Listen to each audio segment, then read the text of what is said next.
Ito po si Combi Mechakal Handy. Good for newborn until 3 years old. Depende pa rin po sa laki, timbang ni baby kung kakayanin po ng 4 years old and up. Kasi po, full canopy po siya, high-seated. A4 cast po yung gulong niya. Ibig sabihin, parehas po nag-swivel or nag-rotate po yung gulong po niya. And then, reversible po yung handle niya. Okay, so ito po yung details po niya one by one. So, sa canopy natin, wala po siyang faded, walang discoloration. Dalawa yung peekaboo. Ito po yung loob ng peekaboo niya.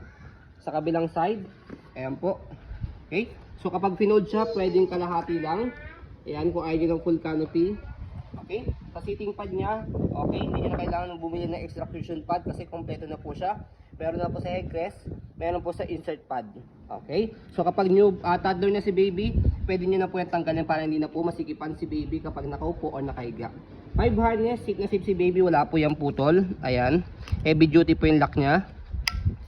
Okay, so regarding naman po sa handle niya, ayan, press nyo lang po itong kabilang side pag ilalagay si baby.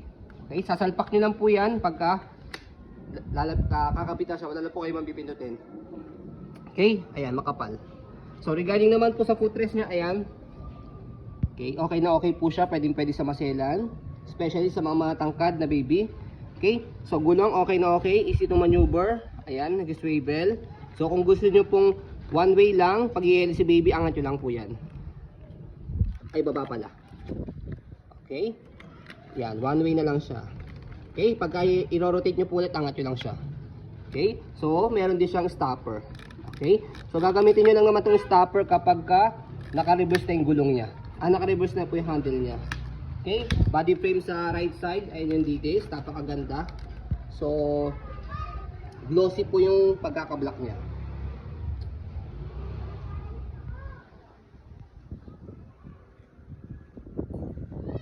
So sa likod, okay na okay din yung gulong. Ayan. And then may stopper din. Okay na okay din yung stopper po niya. So ayan, basket, okay na okay din po. Ayan. Sa likod, dito po siya ina-adjust. Kalahati, pagka semi-reclined. Full, pagka full reclined. Okay? Hatakin nyo lang po siya pag gusto nyo nakaupo.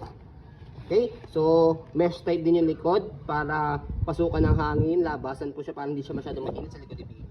Body frame sa kabilang side, okay na okay din po siya. So, ayan.